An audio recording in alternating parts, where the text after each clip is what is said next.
Colombian drug lord, narco-terrorist, politician, founder and sole leader of the Medellin Cartel. This is the Pablo Escobar Tour. Started smuggling back in the 60s and by the 70s had taken over the old snowflake production across Colombia and then went on to dominate 80% of the world's production, supply and demand of the old snow. At one point in time, he held 10% of the entire cash flow of US dollars in the entire world. It is an unbelievable story which can only be told from Medellin itself. Nicknamed El Patron, aka the boss, this has been an unbelievable day out exploring and we're going to be walking you through it all right about now. If you do have any questions, anything you want to know, bang it in the old comments down below. Whilst you're down there, hit that subscribe button. Still en route to 3K subs.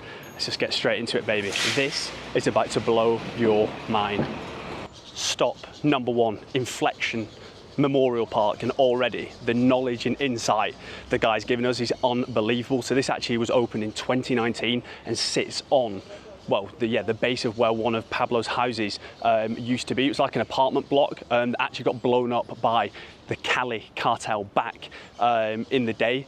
He wasn't actually here, and this is actually what made his daughter deaf. So it actually sparked up obviously a huge conflict between all of those. So yeah, let's run you through, because honestly the information we've just got is absolutely ridiculous. So all the first part, or the first section, it's called Path of the Heroes. So this is kind of to all like the politicians, the police people, anyone of like serious power, anyone that's kind of died that was ultimately fighting against him, government officials. There's kind of 9 different granite monoliths here, which are different kind of quotes by key figures. Yeah, like I say, politicians, all the people that were assassinated, mainly by what they call is sicario, which is where like a motorbike with a gunman comes up and yeah, shoots you. But there's all sorts of ridiculous things like blowing people up with RPGs, putting bombs in planes, and like famous phrase from Pablo, which is quoted as well, which is obviously translated to English, which is money or bullets. And these are the people that kind of fought against that. So we had the opportunity to either have,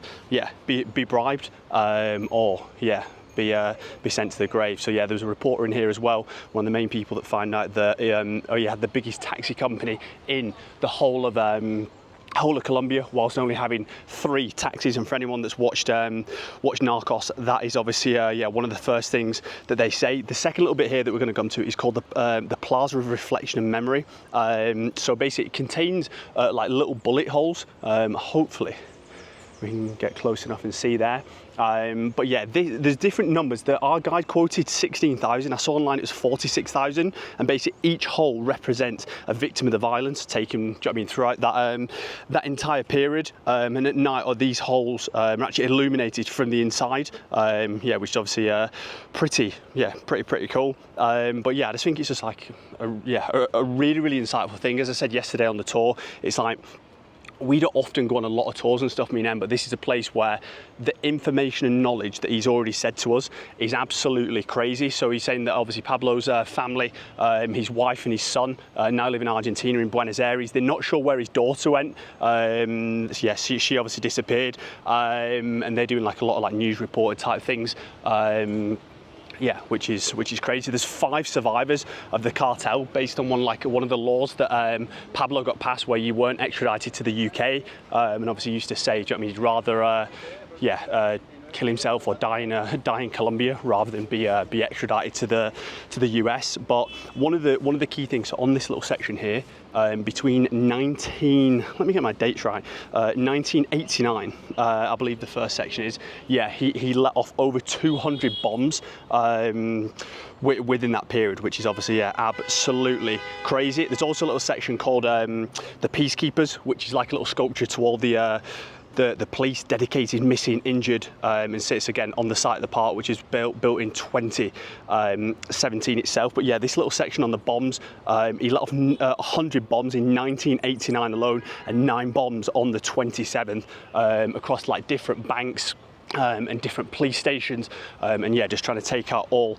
the different politicians. So yeah, absolutely crazy. And then the final section is the old Forest of Resilience. That's where the Peacekeeper statues are, and represents the ability of society to overcome such a tragedy. So I think as a general rule, as we're kind of saying, that it's a huge negative for Colombians, but he was saying there are certain sections of the city that, yeah, really stand by it and that he used to put money into. So yeah, crazy start, and yeah, en route to the old prison now.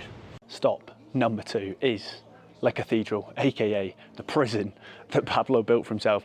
It's just absolutely outrageous. We'll drop some like facts and figures and show you some of the views in a second. But like, had like a sauna, it had specific rooms for like prostitutes. He brought 10 of his mates to come and live with him in here. Like, it's outrageous. Like, they put these fake watchtowers, which are like a metre off the ground, and put mannequins in them to pretend that there were guards. And then all the way up the mountain, there's different like checkpoints where they used to have. So if anyone was coming, yeah, they would they'd be able to know and find out. It's actually a nursing home nowadays. You can't go in certain sections of it, but like the history and knowledge and stuff they were dropping is outrageous. They reckon they found 50 bodies.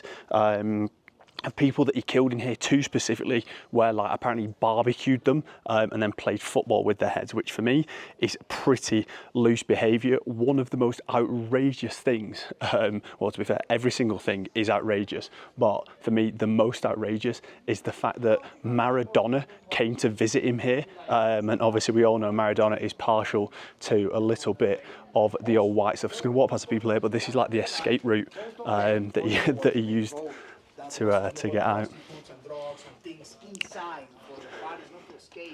Down this little way here. Just, yeah, absolute ridiculous behaviour. So he came in a helicopter, but the escape route, yeah, he used that to get back into Medellin city, and then, yeah, just continued the old reign of terror. The tour guide has been dropping some outrageous knowledge. Obviously, like he was saying, like Narcos is like semi. Like a lot of the stuff in there obviously happened, but like some of the stuff didn't. And obviously one of the things was about getting that girl pregnant. He said apparently he killed 29 of his girlfriends that he got pregnant because he wanted to be a Catholic man and not have kids outside the marriage, which, if anyone knows anything about Catholicism, there's a couple of other things in there which involves not killing too many people. But yeah, one of the other things you've said is the main lady who did all the distributing of obviously the coke and stuff in Miami, Griselda, which is obviously what that show's on, what that program's on, and was called the Black Widow because she killed 3 of her husbands. So absolutely outrageous behaviour. The other 2 people to kind of note is Rambo and a guy they called the teacher, a guy called Barry, basically the people who helped him get under the radar, the pilots and stuff. But yeah, this is the prison. Ridiculous viewpoint around the other side. I'll just overlay it now so I don't have to walk past them people who are doing their tour. But yeah, absolutely just ridiculous behaviour. And then the other key person of note that he dropped in as well was a guy called the Mexican, and a family called the Aquio family. So the Mexican was the guy who did all like the laboratory stuff, and they were saying like in perfect conditions you can make coke in 3 days. He used to be able to make it in 1, and then he did, and then that family I just mentioned then did all the distributions across like internationally in terms of like Russia.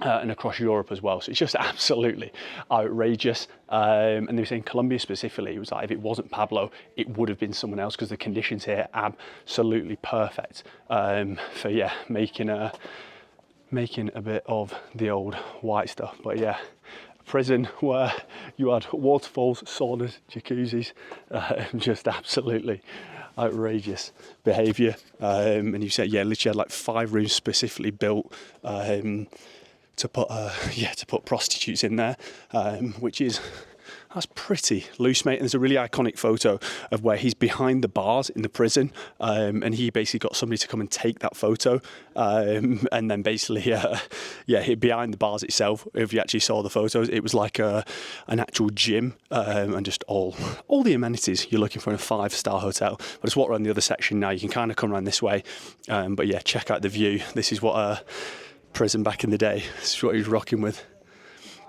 In the middle, just on the left there, is where the old helipad used to drop him off. But yeah, views of the city. Absolute outrageous behaviours. But he was saying that like it did drop a little bit in terms of like the criminal activity and the fighting and the killing when he was in here, but not to the levels that they anticipated or wanted. So yeah. Ridiculous tour, ridiculous knowledge, and yeah, outrageous prison, innit? Any questions in the comments, baby? Cheers now. We finished off the day at two final little stops. We went to like the football pitch that he built, which there were people still playing. He said like there's literally matches every day. Used to be grass, which is now a little bit of the old AstroTurf. There was a guy running around there, must have been like 60, absolutely pounding the track out. Unbelievable shape he was in. That's only like a super short stop. And then the final stop, which is a little bit, I mean, the whole thing's controversial, don't get me wrong. But like you go to like his graveyard, which is maintained, like Griselda and a few, like there's like 10 other of the bosses or people who were in the cartel who were killed, all buried there. So it is kind of a bit of a weird one. I did take a video. I've not decided if I was going to overlay it or not overlay it yet. So if you've seen it, I've decided that in post-production. The tour itself, do you know what I mean? It's a controversial topic, it's a controversial place, it's a controversial situation. The killings, the drugs, the bombings, everything within it. But as I always say, it's good to kind of report and see kind of what's gone on. There's horrible things happen all over the world. And I think from like our tour guide was absolutely phenomenal. The insight, the knowledge and everything that he gave on the situation. Lots of stuff you see online, you can read. And do you know what I mean? You watch a bit of Narcos and that is a lot of the truth, but there's just all the little snippets and stuff like that. So I would 100% go on a tour. I think the things you see aren't that impressive without knowing the background information on, all right, okay, this is what the bullet holes mean, this is what this used to be when you're up at the prison. If you just went there without a tour guide or without extensive research, I don't think it'd be that good. So if you are going to do it, definitely do a trip. If you want our tour guide, he does do private trips, bang me a message down below and I'll work out how to get his name and number over to you, because I would definitely recommend it. But yeah, we're going to go for a little bit of brunch action. Not sure what the plan is tomorrow. I think we're going to go check out a few of the big old viewpoints looking over Medellin. So as I say, daily vlogs at the minute, so they're going to be coming thick and fast, and we've got the football match tomorrow, so we're going to be getting absolutely fired up on the old Club Colombia's, aka the best beer in Colombia. If you have any questions, bang it in the old comments down below. Whilst you're down there, hit that subscribe button. Still en route to 2K subs. I'll see you tomorrow, baby man. The chef is always cooking. Let's get it.